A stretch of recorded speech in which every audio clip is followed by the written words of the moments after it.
Teman-teman semua, balik lagi di Alma Family Channel.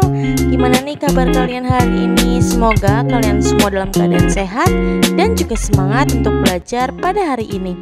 Yang akan kita pelajari pada hari ini yaitu ilmu pengetahuan alam dan juga sosial dengan tema wujud benda dan perubahannya. Oke teman-teman, sebelum lanjut ke materi, yuk kita berdoa sama-sama. Berdoa dalam hati, dimulai. Berdoa selesai. Oke teman-teman, yuk kita langsung ke materi. Let's go. Yang pertama, materi memiliki massa. Nah teman-teman, massa merupakan besaran dari suatu benda.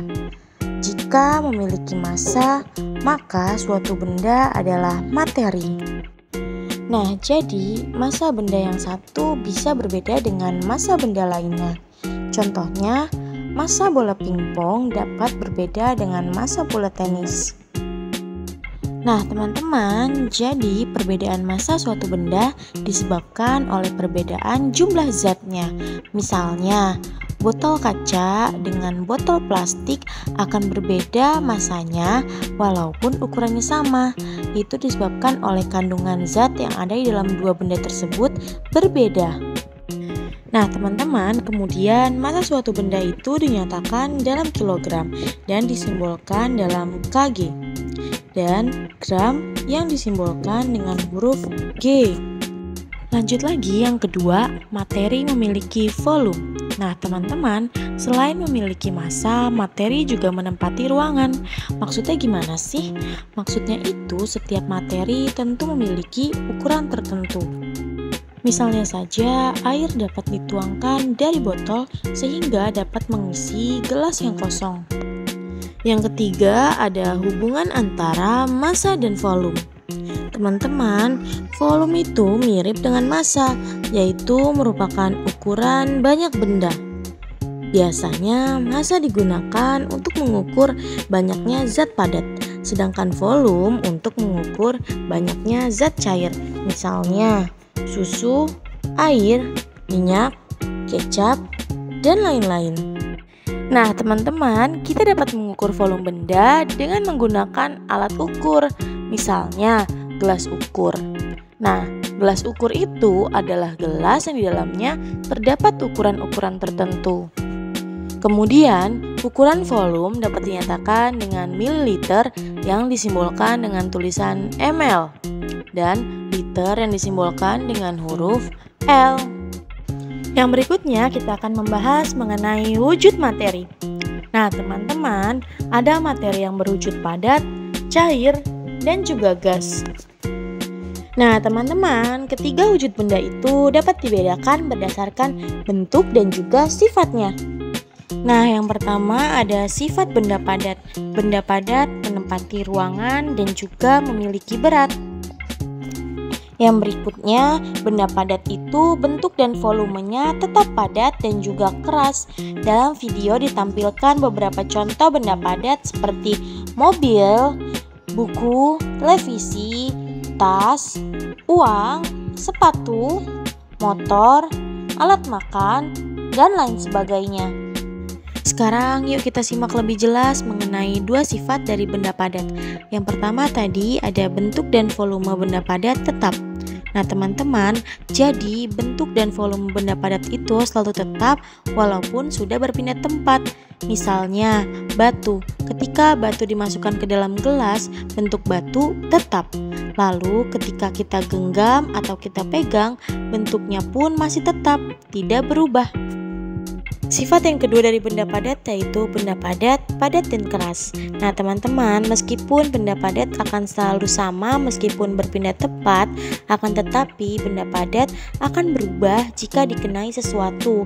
Misalnya ketika diremas, dipotong, dipukul, atau dipanaskan. Contohnya terdapat pada es batu. Es batu berbentuk padat, namun ketika dilelehkan, ia akan berubah bentuk menjadi benda cair. Berikutnya kita akan membahas mengenai sifat benda cair. Nah teman-teman, beberapa sifat benda cair adalah yang pertama, bentuk benda cair tidak tetap, dan yang kedua ada permukaan benda cair selalu datar. Sekarang yuk kita bahas satu persatu mengenai sifat benda cair tersebut. Yang pertama yaitu bentuk benda cair tidak tetap. Nah teman-teman, coba kalian perhatikan benda cair yang diletakkan di dalam ember, di dalam botol, dan dalam gelas, bentuknya akan berbeda. Mereka akan menyesuaikan bentuk wadahnya masing-masing. Jadi, bentuk benda cair akan berubah sesuai wadahnya. Sifat benda cair yang kedua yaitu permukaan benda cair selalu datar. Teman-teman, permukaan benda cair itu selalu datar ya. Yuk kita perhatikan gambar di samping. Ketika air ditaruh di dalam wadah dan diletakkan di meja yang datar, permukaannya sudah pasti datar. Dan ketika air dimiringkan dengan diberi ganjalan, tapi permukaannya tetap akan datar. Jadi, bagaimanapun keadaan air, bentuk permukaannya akan selalu datar. Nah, sifat permukaan air yang selalu datar ini dimanfaatkan oleh para tukang bangunan untuk memastikan bahwa ketinggian tembok dalam suatu bangunan sudah benar-benar datar. Alat yang digunakan untuk mengukur datar atau tidaknya tembok disebut water pass. Ada dua jenis water pass yang biasa digunakan, yaitu water pass berbentuk selang dan juga water pass berbentuk batang. Nah, yang ketiga, benda cair mengalir dari tempat yang tinggi ke tempat yang rendah. Contohnya ada air terjun dan aliran sungai yang selalu menuju ke tempat yang lebih rendah. Nah, sifat benda cair mengalir ke tempat yang lebih rendah ini kemudian dimanfaatkan untuk membuat tandon air. Dengan cara meletakkan tandon air di tempat yang lebih tinggi, kemudian air akan mengalir ke tempat-tempat yang memerlukannya. Sifat yang keempat yaitu benda cair menekan ke segala arah. Dalam gambar di samping menunjukkan bahwa air memancar pada setiap lubang yang dibuat. Pancaran air dari lubang paling bawah menempuh jarak paling jauh. Nah, itu berarti tekanan air paling besar berada pada lubang yang di bagian paling bawah. Nah, sifat air yang kelima yaitu air meresap dari celah-celah sempit. Peristiwa meresapnya zat cair pada celah-celah sempit disebut dengan kapilaritas. Nah, teman-teman, dapat kita lihat dalam video terdapat gambar percobaan tisu yang dicelupkan ke dalam air. Pada percobaan ini, air berwarna kuning dan berwarna biru akan meresap melalui celah-celah sempit pada tisu, sehingga akhirnya menetes pada gelas yang berada di tengah. Hal ini merupakan contoh dari kapilaritas atau disebut juga dengan gaya kapiler. Yang ketiga ada sifat gas. Sifat gas yaitu menempati ruangan. Untuk membuktikannya, coba semprotkan minyak wangi dalam ruangan. Maka minyak wangi itu akan menempati satu ruangan tersebut dan baunya dapat dicium. Yang berikutnya, bentuk gas berubah-ubah sesuai wadahnya. Dapat dilihat dari gambar yang ada di video.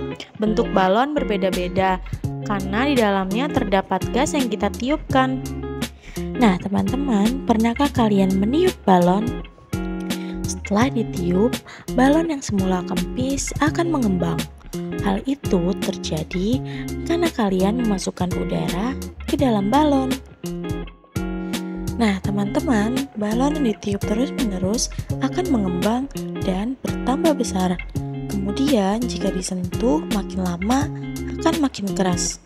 Itu disebabkan tekanan udara yang kita tiupkan ke dalam balon. Yang berikutnya kita akan membahas mengenai perubahan wujud benda. Nah, teman-teman, perubahan wujud benda dapat dilihat dengan skema seperti gambar dalam video. Perubahan wujud benda itu meliputi melebur atau mencair, membeku, menguap, mengembun, dan menyublin. Nah, teman-teman, semua perubahan wujud benda tersebut merupakan perubahan sementara. Maksudnya adalah perubahan wujud yang dapat kembali ke wujud semula. Perubahan wujud benda yang pertama yaitu mencair dan membeku. Mencair merupakan peristiwa berubah wujudnya benda padat menjadi benda cair. Nah, mencair ini juga dapat disebut dengan melebur. Nah, teman-teman, banyak sekali benda-benda di sekitar kita yang bisa mencair. Contohnya yaitu es batu, lilin, dan juga mentega. Agar bisa mencair, benda padat memerlukan kalor. Apa sih kalor itu? Kalor adalah energi panas yang bisa diterima dan diteruskan oleh benda ke benda lainnya. Yang berikutnya, membeku. Membeku adalah peristiwa perubahan wujud benda cair menjadi benda padat. Contohnya yaitu air yang dimasukkan ke dalam lemari es bisa berubah menjadi es batu. Yang kedua, menguap dan mengembun. Sebelum turun hujan di langit, tampak awan tebal. Awan tersebut merupakan uap air yang bercampur dengan udara. Menguap adalah peristiwa perubahan wujud benda cair menjadi gas. Nah, jika benda cair dipanaskan terus-menerus, akan menguap seluruhnya menjadi gas. Nah, teman-teman, dalam kehidupan sehari-hari banyak terjadi peristiwa menguap. Contohnya, keringat yang keluar saat berolahraga akan kering dengan sendirinya setelah beristirahat. Nah, berikutnya, mengembun adalah peristiwa perubahan wujud gas menjadi benda cair. Gas dapat berubah menjadi benda cair jika didinginkan. Yang ketiga, ada menyublin dan deposisi. Menyublin merupakan perubahan wujud benda dari padat menjadi gas. Jadi, sifat gas itu mudah bergerak dan bebas kemana saja. Itu sebabnya kita bisa melihat uap kapur barus yang dipanaskan menyebar ke seluruh ruangan. Teman-teman, pernahkah kalian menemukan kapur barus di lemari pakaian? Nah, ketika kita perhatikan, setelah beberapa saat, wangi kapur barus akan tersebar ke seluruh ruangan lemari. Kemudian, beberapa hari kemudian, ukuran kapur barus akan berkurang atau mengecil. Nah, teman-teman, perubahan ukuran kapur barus itu terjadi karena kapur barus berubah menjadi gas yang berbau khas. Yang berikutnya, perubahan wujud dari gas menjadi padat disebut mengkristal atau deposisi. Nah, teman-teman, perlu kita ketahui bersama bahwa ada beberapa benda yang dapat mengalami perubahan wujud tidak bolak-balik. Apa sih artinya?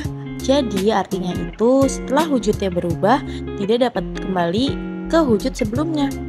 Contohnya, kertas dan kayu yang terbakar menjadi abu tidak dapat kembali lagi menjadi kertas dan kayu utuh. Teman-teman, tahukah kalian, biasanya logam itu berwujud padat. Besi, tembaga, seng, dan aluminium merupakan logam yang berwujud padat. Namun, raksa merupakan satu-satunya logam yang berwujud cair. Salah satu kegunaan raksa adalah untuk membuat termometer. Nah, teman-teman, agar dapat terlihat dengan jelas, biasanya raksa dalam termometer diberi warna. Oke, teman-teman, selesai sudah pembahasan materi kita pada hari ini. Sebelum mengakhiri pembelajaran, yuk kita ingat kembali apa saja yang sudah kita pelajari barusan melalui ringkasan materi. Yang pertama, terdapat 3 wujud materi yaitu padat, cair, dan juga gas. Kemudian, semakin banyak zat, maka akan semakin besar dan berat volume benda. Yang ketiga, perubahan wujud benda ada mencair, membeku, menguap, mengembung, menyublin, dan deposisi.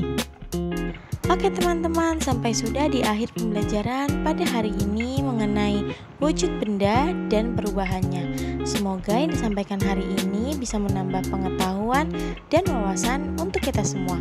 Terima kasih untuk teman-teman yang sudah menyaksikan video ini hingga akhir dan sudah belajar bersama pada video kali ini. Sampai ketemu di video berikutnya dengan tema yang lebih seru dan asik. See you next video teman-teman. Bye-bye.